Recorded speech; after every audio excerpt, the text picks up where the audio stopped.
Hi everyone, welcome back to the channel Psych Learning. So my name is Deepika Oli and today we are here doing day 5 of the 15-day challenge which we have took up in statistics of psychology. हमने statistics जो भी psychology में होती है from start to basis का challenge उठाया है और उसके हम 4 दिन यानी डे 4 तक कर चुके हैं और धीरे धीरे ये टॉपिक्स और ज़्यादा मुश्किल होते जा रहे हैं। तो ये बेटर है कि आप पुरानी वीडियोस से उन्हें देखें सो दैट आप उनके डॉट्स को कनेक्ट कर पाएँ। जो चीज़ें पहले से कनेक्टेड हैं आप उनके बीच में एक रिलेशन बना पाएँ। तो आज हम जो करने वाले हैं वो करने वाले हैं correlation, scatter diagram, linear and non linear correlation, types of correlation, positive, negative और ज़ीरो। तो जैसे मैंने कहा कि पहले की 4 वीडियोस काफ़ी इंपॉर्टेंट हैं, आप देख लीजिए सो दैट आपको आगे के सीरीज़ का भी पता चलता रहे। कोई और पर्टिकुलर टॉपिक जो रह गया है, जो आपको लगता है नहीं समझ आ रहा है, वो आप मुझसे कमेंट सेक्शन में पूछ सकते हैं so that I can add in my videos. इसके अलावा अगर आपको समझ आ रहा है then do like the videos, do comment and do share with the people who need it. So I think without wasting any further time हमें ये स्टार्ट करना चाहिए डे 5 की कोरिलेशन क्या होता है and sketch a diagram and everything what is there. So first if we will start with correlation, correlation क्या है? एक मेजर है, एक मापने का एक मेजर करने का तरीका है जो हम दो वेरिएबल्स के बीच में देखते हैं। It is an association between the two variables, it's TWO2। Okay, अब एक और चीज ये है, टिपिकली हम एक वेरिएबल को x या एक को y बोलते हैं, बट कोरिलेशंस जो है वो दो से ज्यादा वेरिएबल्स में भी होता है। It happens between two to more variables also. दो से ज्यादा वेरिएबल्स के लिए भी हम कोरिलेशन का इस्तेमाल कर सकते हैं। ठीक है, now it is a measure of association जहां पर हम दो या दो से ज्यादा वेरिएबल्स का रिलेशनशिप देखते हैं, not only in the term of direction की किस डायरेक्शन में वो बढ़ रहा है, जबकि ये भी कि वो कितना बढ़ रहा है, उसका मैग्नीट्यूड या उसका स्ट्रेंथ कितना है, ये भी हम पढ़ते हैं। इसके जो टाइप्स हैं कोरिलेशन की वो भी हम इसके नीचे पढ़ेंगे, सो आपको और क्लियरली समझ में आएगा। लेकिन यहाँ पर एक इम्पॉर्टेंट पॉइंट जो आता है वो ये आता है कि even though it is predicting and telling about the two variables association, it do not tell anything about the causal relationship. For example आप रिलेशनशिप देख रहे हो कि आपके आपकी हाइट पे और आपकी जो रनिंग स्पीड है उसमें क्या कोरिलेशन है। उसका मतलब ये नहीं है कि आप ये देख रहे हो कि क्या आपका हाइट की वजह से स्पीड बढ़ रही है या कम हो रही है।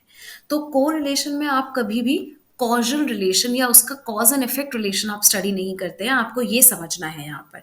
क्योंकि लोग अच्छे एक्सपेरिमेंट से कंफ्यूज कर देते हैं, एक्सपेरिमेंट में हम कॉजल रिलेशनशिप्स फाइंड करते हैं जबकि ऐसा इसमें नहीं होता है। ठीक है, उसके बाद सर फ्रांसिस गैल्टन जो थे उन्होंने एसोसिएशन पढ़ा कि पेरेंट्स की हाइट और उनके बच्चों की हाइट में क्या डिफरेंस है, क्या कोरिलेशन है। तो उन्होंने ये पाया कि बच्चों की हाइट लंबी होती है जिनके पेरेंट्स लंबे होते हैं, तो there was a good correlation between them. उसके बाद कार्ल पियर्सन ने 1986 में प्रोसीजर दिया, जिसे हम प्रोसीजर को हम पियर्सन कोरिलेशन कहते हैं, और ये कोरिलेशन का हम पूरे न्यूमेरिकल्स के साथ बोथ द मेथड्स करने वाले हैं। वो हम करेंगे कल की क्लास में। आज के लिए हम बस ये पढ़ेंगे कि कोरिलेशन क्या है। आई होप आपको ये डेफिनेशन, ये एक्सप्लेनेशन समझ में आ गई है that what is correlation, what it measures and what are the how it started, and basically what directions and what the terms of magnitude they are telling. Okay, and also that they do not tell the causal relationships. You need to understand it very very clearly. Then we will move on to do the scatter diagram. So let's just zoom in a bit and try to understand it. If you see this, there is a number of employer written and the months of experience they are having और उनको कितनी salary मिलती है। तो 6 month जिसका experience है उसको 5,500 मिलती है, जिसने 12 महीने का एक्सपीरियंस लिया है उसे 6,000 सैलरी मिलती है, जिसने 18 महीने का लिया है उसे 6,500 मिलती है, जिसने 24 मंथ्स का लिया है उसे 7,000 मिलती है, जिसने 24 का लिया है उसे 7,000 मिल रहा है, जिसने 30 का लिया है उसे 7,500 मिल रहा है। इस तरह से सारी वैल्यूज यहाँ पर लिखी हुई है। Just look at this. ठीक है, मतलब एम्प्लॉय 5 और एम्प्लॉय 6 जो है उन दोनों का एक्सपीरियंस सेम है तो उनकी सैलरी भी सेम है। ठीक है, अब यहाँ पर हमने एक्सपीरियंस लिखा और यहाँ पर हमने सैलरी बनाई। तो जैसे यहाँ पर 2 है, वो ना 2 होगा ना, 10 के बीच में 1 2 3 4 5 6 प्रॉपर 9 गैप्स होंगे यहाँ पे। सो यहाँ पर अगर 2 एक्सपीरियंस मंथ का है तो 5,000 salary, and just like that आपने ऐसे क्या किया, ऐसे रिलेट किया, डॉट किया एक्स और वाई में। अब आप इसे देख सकते हो, you can make a linear graph, graph also इस तरह से। तो ये है स्कैटर डायग्राम। सो स्कैटर डायग्राम को हम स्कैटर प्लॉट, स्कैटरग्राम या स्कैटर भी कहते हैं, एंड ये एक तरीका है आपका ग्राफ को स्टडी करने का, जिससे आप रिलेशनशिप बता सकते हो कि किस तरह की है। मैं आपको बताती हूँ आपको कैसे पता चलेगा। आप नीचे देखो। सो देखो, this is linear and non linear. So linear correlation होती है जहां पर भी एक वेरिएबल के बढ़ने से दूसरा वेरिएबल बढ़े, या एक के घटने से दूसरा वेरिएबल भी घटे, that is our linear correlation. Okay, one variable leads to increase in another variable, okay, और decrease in one variable leads to increase in another variable. So basically क्या है कि एक वेरिएबल जब इंक्रीज हो रहा है तो दूसरा भी इंक्रीज हो रहा है, एक डिक्रीज हो रहा है तो दूसरा डिक्रीज हो रहा है, या फिर एक इंक्रीज हो रहा है दूसरा डिक्रीज हो रहा है, और एक डिक्रीज हो रहा है दूसरा इंक्रीज हो रहा है, या फिर ऐसे। दोनों ही केस में आपके जो ग्राफ है वो लीनियर है। जैसे ये वाला है वो लीनियर है, मतलब एक के बढ़ने से दूसरा भी बढ़ रहा है। So this is the scenario. ठीक है, और एक के कम से दूसरा कम हो रहा है definitely. So this is also linear graph. अब नॉन लीनियर ग्राफ होता है जो इस तरह का कर्व होता है, या एक और ग्राफ को हम नॉन लीनियर कहेंगे जो इस तरह का भी होगा, वो भी नॉन लीनियर होगा। जैसे कि आप देख सकते हो, जैसे यर्कीज डॉटसन लॉ की हम बात करते हैं, इसकी वीडियो भी एक है यूट्यूब चैनल पर ही। तो आप इसे देख सकते हैं, जैसे कि आपका कम अराउजल है, for example you are saying कि कम अराउजल है, तो काम कम हो रहा है, अराउजल बढ़ता जा रहा है, मैक्सिमम यहाँ पे आ जा रहा है, तो काम काफ़ी अच्छा हो रहा है। उसके बाद अराउजल और ज़्यादा बढ़ रहा है, तो फिर काम कम होता जा रहा है, क्योंकि अब ज़्यादा ही अराउजल हो गया है, तो इसलिए अब काम कम हो रहा है। तो ये यर्कीज डॉटसन लॉ है, या इस तरह का ये ऐसे आता है कि कम इजी टास्क के लिए ऐसे हम एवरेज बनाते हैं। तो इस तरह का ये लॉ नहीं है, मतलब ये कोई स्ट्रेट कोरिलेशन नहीं है। आई होप ये आपको समझ में आ रहा है, क्लियर है। नहीं आ रहा है तो आप मुझे बता सकते हैं, अगर आ रहा है तो भी आप मुझे बता सकते हैं। Now we will move on and do the types of correlation, and in which we have three types. First we will do the positive correlation. So positive correlation simply says that कि जैसा एक variable का value है दूसरे variable का भी वैसा ही value है। जैसे कि when the variable one is increasing the another is also increasing, और when is decreasing the another is also decreasing, वो होता है आपका पॉजिटिव कोरिलेशन।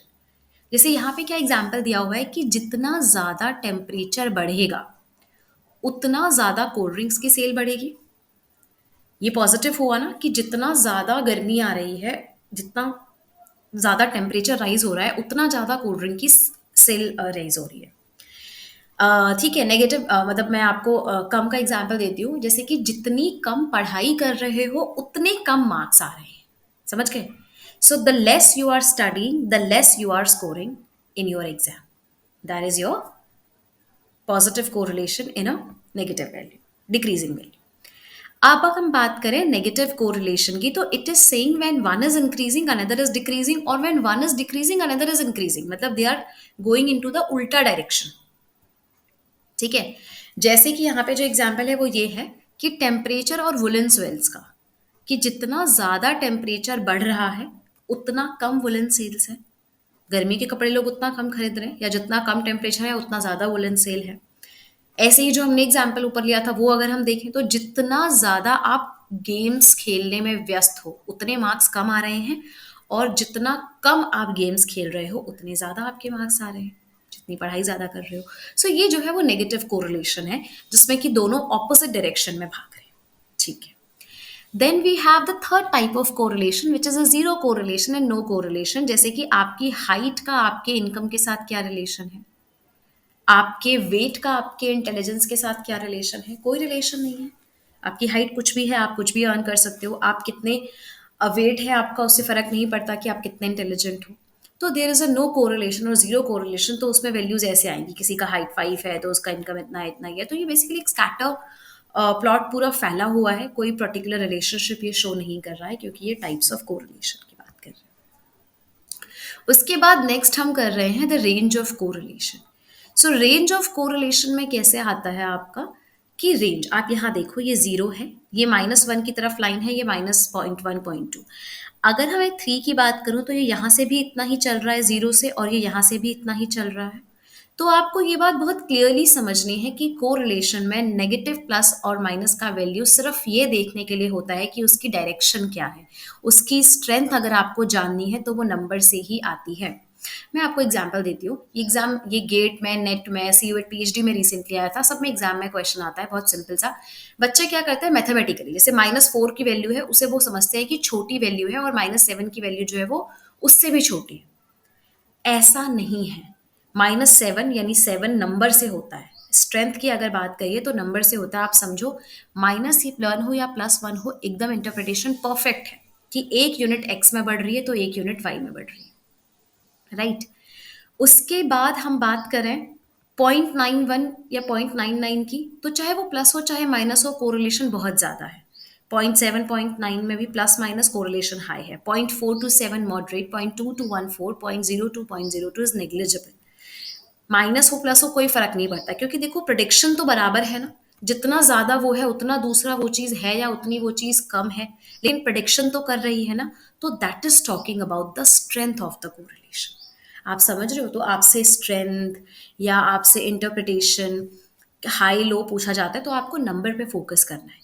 प्लस माइनस आपको सिर्फ डायरेक्शन बताएगा। माइनस है इसका मतलब कि एक के बढ़ने से दूसरा घट रहा है और एक के घटने से दूसरा बढ़ रहा है। प्लस है इसका मतलब एक के बढ़ने से दूसरा बढ़ रहा है और एक के कम होने से दूसरा कम हो रहा है, एक ही डायरेक्शन में मूवमेंट हो रही है। That is the only use of plus and minus. Values या स्ट्रेंथ जो होती है वो नंबर से ही डिफाइन करी जाती है। So that is it. I hope you understood every topic. And if you do not, you can let us me know in the comment section. Thank you so much for watching and coming till here. Hope you liked it.